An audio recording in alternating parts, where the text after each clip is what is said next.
Marketing Your Private Practice is a podcast where you'll learn easy to implement tips and strategies to grow your business without spending all day online. I'm your host, Kathy Colaiacovo, and I teach practitioners the Thrive marketing method to create simple and streamlined plans by focusing on long-term strategies, not just social media. Discover ways to spend less time on your marketing, attract more clients, and build the financial freedom that comes with a thriving practice. One where you have time left in your day for the people and things that matter to you.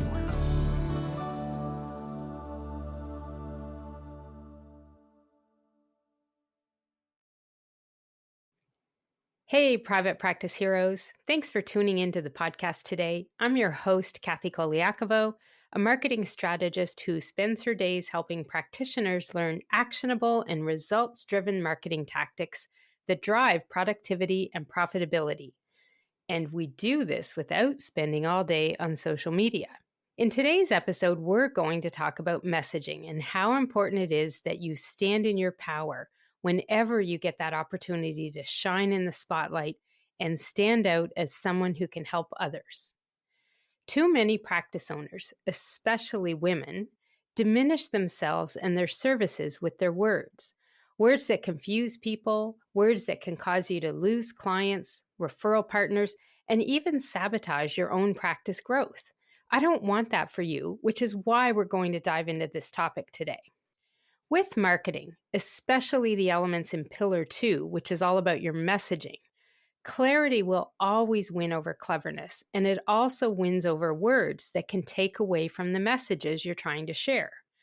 When you're marketing your private practice, you need to be prepared to step into your power when you're talking about your business, yourself, and share your message with clarity. But all too often, I hear folks using words that diminish the message they're trying to get across.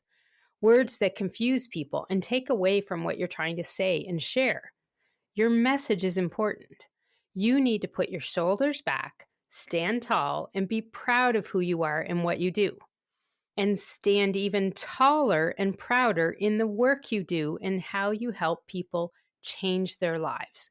You really are heroes to me. You are creating a world with more people living healthier and happier lives because of your work. And I want you to be that superhero I know you are and use your power for good. Well, more good, I guess. And that's how I help people like you, dietitians, therapists, and clinicians, by showing you strategies to grow your practice so you can thrive. One of the ways that we do this and how I help others is by making sure that you're stepping into your power and not using words that can minimize your message or diminish it. Words like just, or words like kind of, or mostly. These are words that make it seem like you're not as sure about your own self as you should be. I often run into this situation, and we experience many teachable moments when we do the introductions and orientation sessions with my Thrive Marketing Academy members. We have these sessions every quarter so that new members can get a live intro session and meet some of the other members, people going through the same training and coaching program that they are.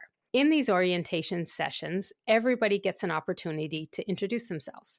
Sometimes it's a live session, sometimes it's in the online community. So in that case, it's often a written introduction. And all I ask them to share is who they are, their business name, where they're located, who they help, and what their services are. The introduction we do is a very simple version of your one-line offer statement. And this is a statement that I think is very important for practice owners to have and be at the ready to say or write whenever you might need to.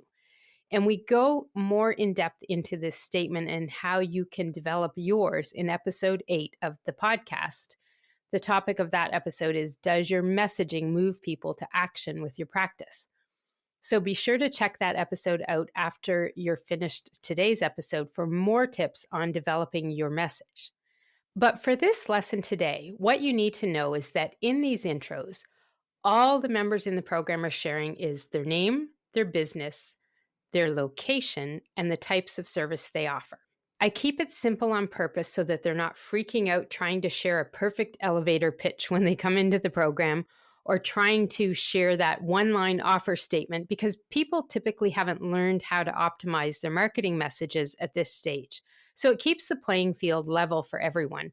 And of course, simple is always easy. And I want to make sure that marketing is as easy as possible when it comes to new people starting in the program.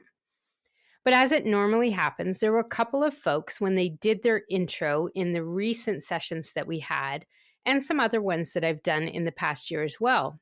What they did in their written intro and their spoken one was used what I refer to as diminishing words. So these are words that diminish the words and the power of the words that follow behind them.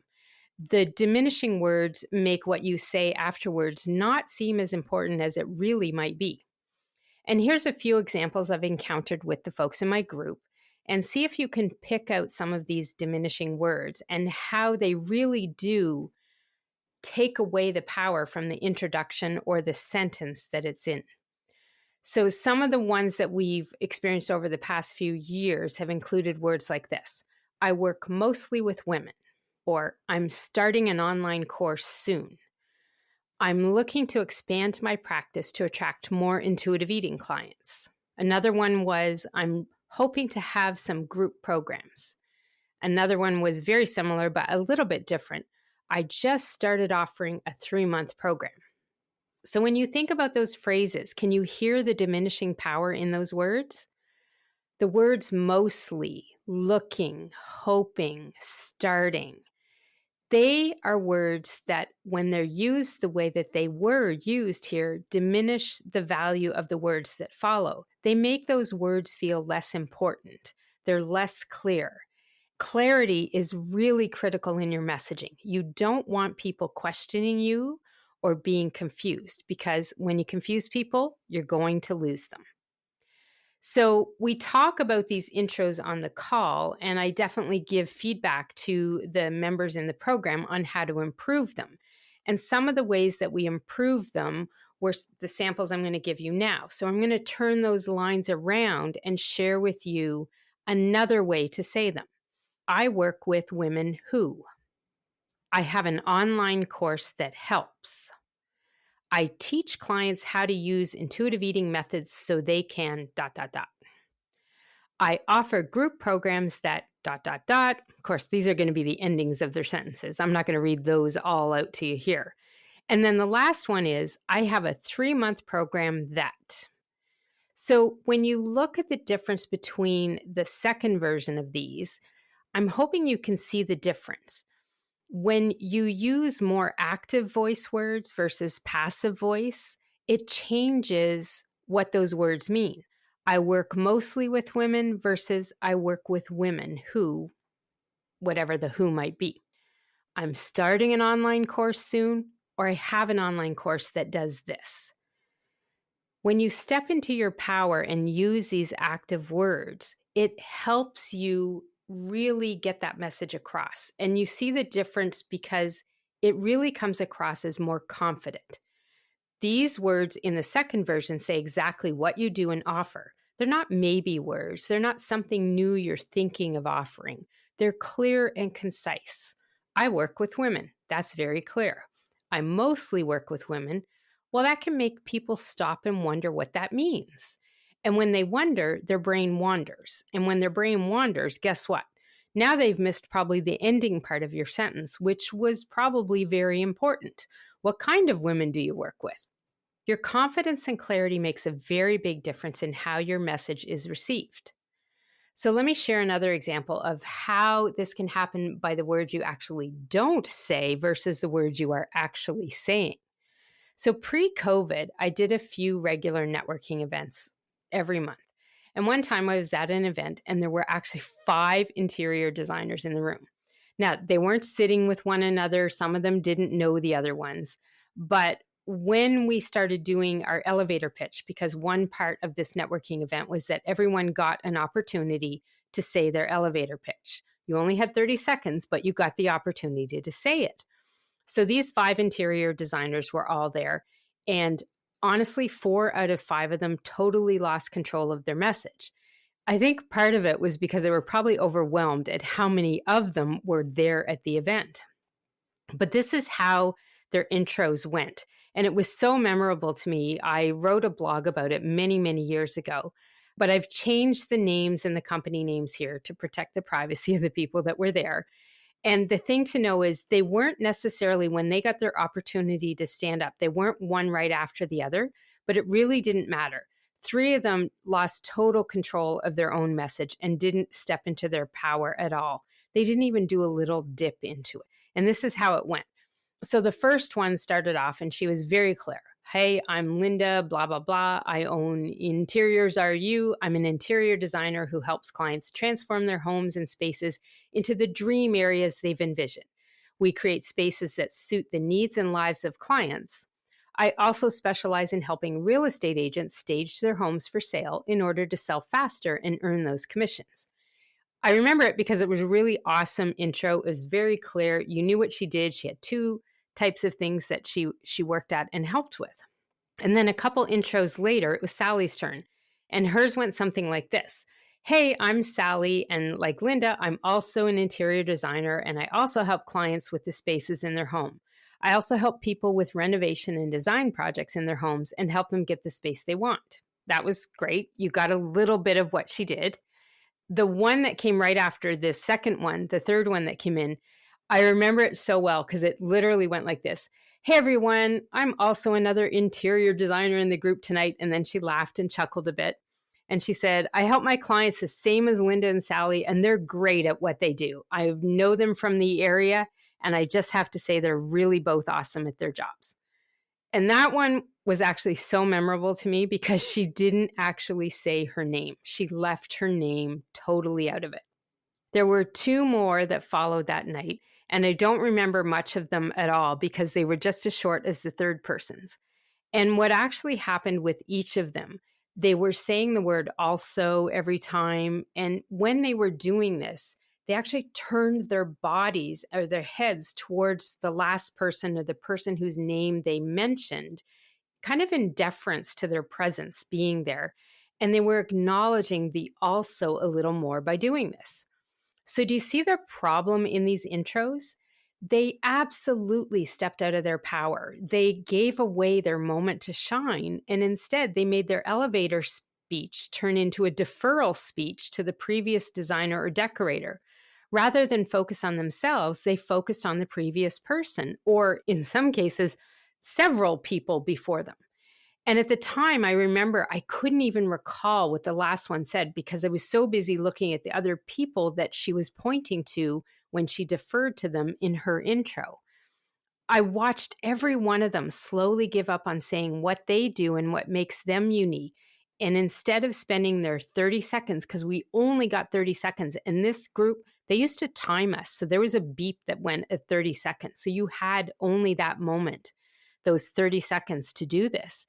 And what they did instead was they made their time more about the other people there.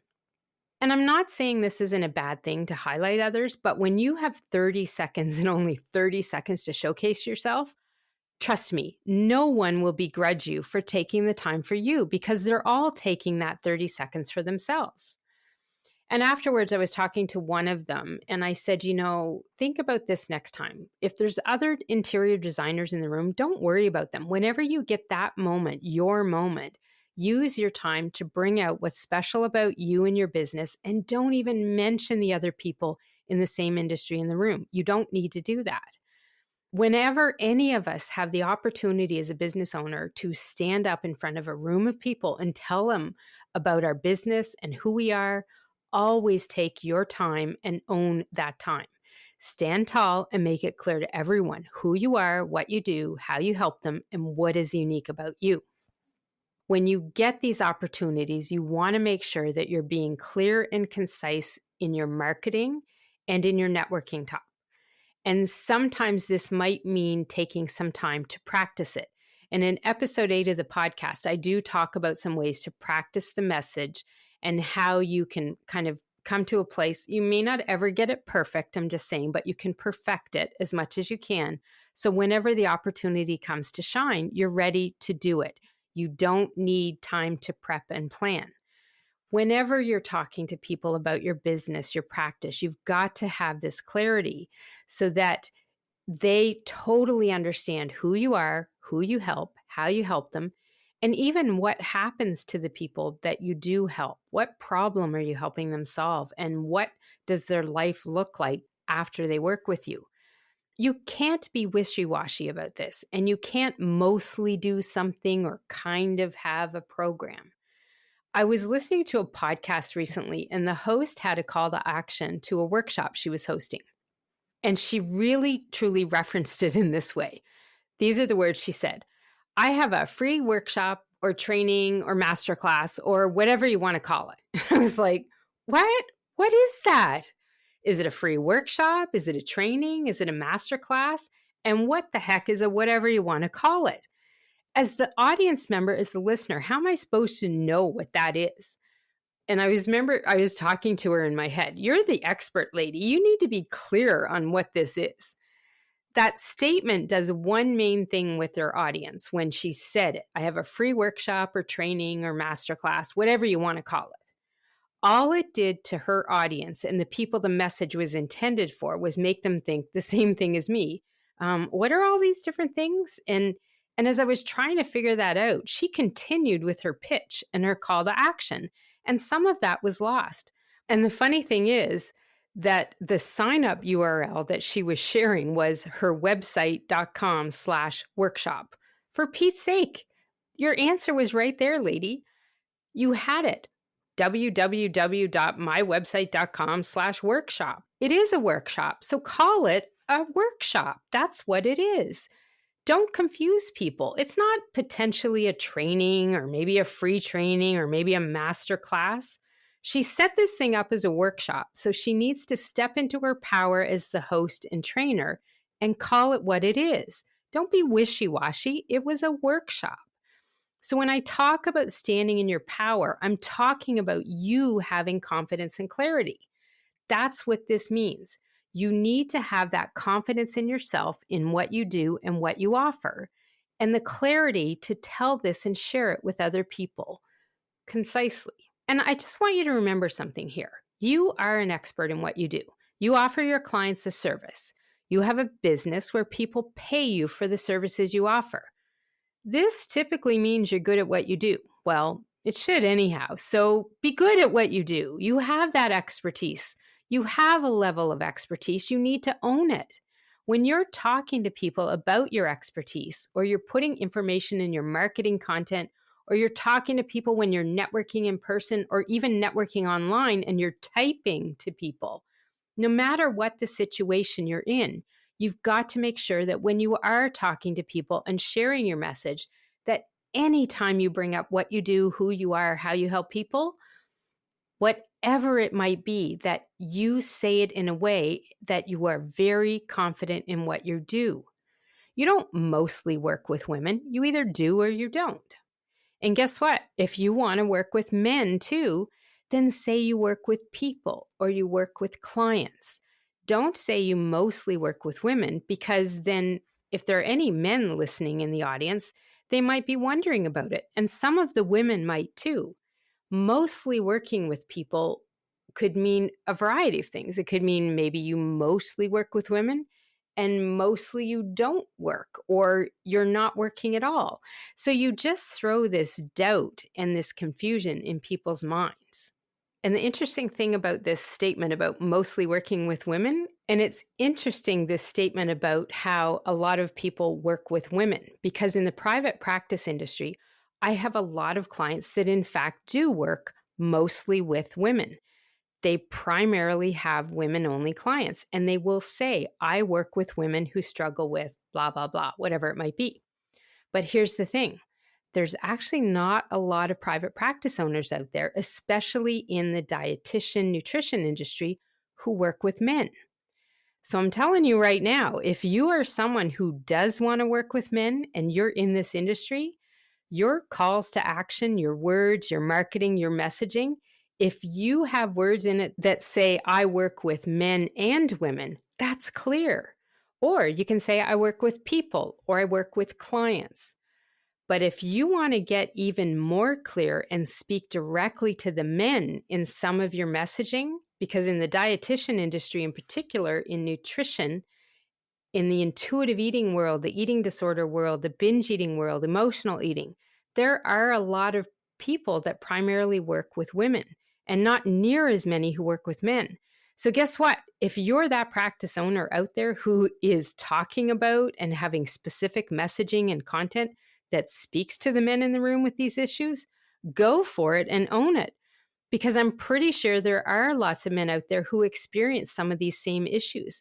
And if you start sharing that message, whoa, the men out there who need the same help as these practitioners who offer services to women only, well, those men are going to be coming at you in droves. And guess why? Because you've been really clear about the fact that you work with men too. So when you have a message to share, you've got to make sure you stand in your power and own that message. Be clear about it. Use active words, words with clarity, words that are not diminishing what you do, but help you stand out. And FYI, if you're at an in-person event, I want you to remember this added lesson too. I want you to actually stand up when you stand in your power. If you have an opportunity at an in-person event to do an elevator pitch or an introduction or share your intro, whatever it is, and you're sitting at a table, I want you to push a chair away from the table and stand up. It makes a huge difference in how your message comes across. Several years ago, I was at a workshop, and as part of the session, we all had to do a round table of our elevator pitches. We were about 15 women. It was a comfy setting, so we did it. We'd been there for 3 hours. We were very comfortable, and we all followed a very similar way of introducing ourselves. We sat at our seat at the table and shared our info because we were comfortable. And we got through about maybe 2/3 of the women in the room, me included, when my moment happened. So the leader who did part of the presentation at the event, her name was Helena St. James. And I remember her vividly, and I remember this event totally how it happened. She stood up and placed herself in a spot where everyone could see her face from the table. She moved her gaze. I remember her looking from one side of the group to the other, and then she started her elevator pitch. And I remember thinking at the time, oh crap, she's calling us out. She is going to call us out. And I was right. She did her pitch. Now, she is a coach from here in Nova Scotia, where I'm from, and she's the author of a book called Talk It Out. And it helps people prepare and deliver speeches and presentations that get results. So she's really good at what she does in talking and sharing her pitch. And that's why her pitch was very different from ours. Very different. Hers held way more power and authority than ours, all because she stood up, made that eye contact with the room as she introduced herself. She took charge of that moment she had. She claimed her space and owned the power she had in that room, her moment in the spotlight. And I am sure I am not the only one who was there that had never introduced themselves ever in the same way again. And it's funny how lessons like this stay with you always, because several years later, I was at an event in Ottawa and we had a breakout mastermind day. There were maybe like 12 people in the session. And before we started, our leader, Tracy, had everyone introduce themselves, share about their business and what they wanted help with their business at the mastermind. Now, the people in the room were virtual assistants. Most of them were new and they were looking to grow their business. And that's why they were at the conference in the first place. So 8 people went before me till it was my turn. And as I normally do in a situation like this, I keep notes. I usually, when we do a round table, I'll take notes. And it's not to blackmail people or anything, but I do it so I can put names to faces for future contact or whatever. You never know when you might find someone to partner with or hire or refer to. So when I was writing my notes, I started noticing a pattern. Number one, no one stood up. And we were at 4 half-round tables, which meant when you didn't stand up and move around so everybody could see you, it meant a lot of neck turning. Then only 4 of the 8 people before me actually said their business name. And it was up on a sheet of paper of what we had to share as well. 2 of them shared their business name and their URL, so their website domain, which was on the list as well. And I know that people get nervous. I totally understand this. But as it was happening, I was realizing that I was having my Helena St. James moment, I called it, when I stood up for my turn. And so I did the same thing as she did. I had spoken at the event, so a lot of the people at the table knew me, but I still used my time to share the relevant details, my intro, and then at the end, I added an extra tip for them. And it was the same tip that she shared with me years ago. So when I stood up to do my intro and they had all been sitting down, I saw a couple of people grin. And I think they kind of knew what might be coming, which is cool because it's lessons like this where you have that moment of aha moment and revelation. These are things you never forget. They're lessons that stick with you forever and ones you'll probably share in the future with other people because I know I've done that before.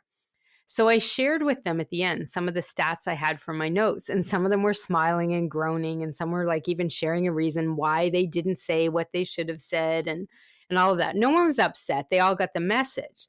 But the idea here is the common theme in all of these is when you get that moment to stand and say who you are, what you do, how you help people, you've got to step into your power, no matter what situation you're in.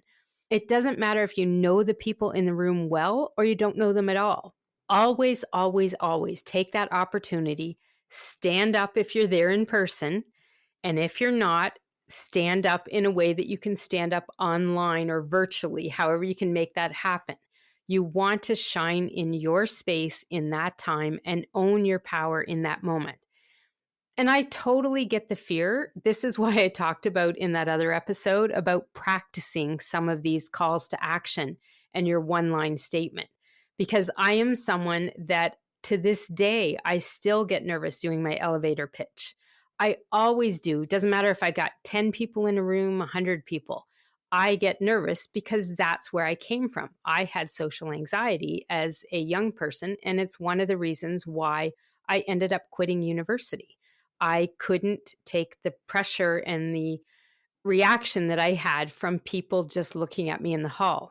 It was very powerful feelings back then, and it did have me change my life by quitting university. But I have learned over time to do these small moments and practice. And part of what makes it work for me is practicing things over and over. Whenever I'm driving to a networking event, you darn well know it because I'm typically talking to myself the whole way there and saying my elevator pitch over and over or practicing whatever I might want to say. Sometimes that practice is what gets you more comfortable at being able to say those words, your message, in the moment that you need to say it. And as women, often we just don't want to intrude. We don't want to sound like we're boasting or we're just plain nervous. But that is why having that time to practice and making sure that when the moment comes, you do stand up, because you just never know when that one day, that moment where someone in the room that you're going to share that message with is the one person who needs to hear your message. They could be the person who's going to reach out and refer someone to you or refer themselves to you, or some way, somehow an opportunity will come your way because your message was clear to the people in that room, whatever room it was, whatever kind of room it was. Your message being clear makes those opportunities happen. Standing in your power and owning your moment to shine every time you get that moment. So I want you to remember this lesson the next time someone says, it's your turn, share a little about you.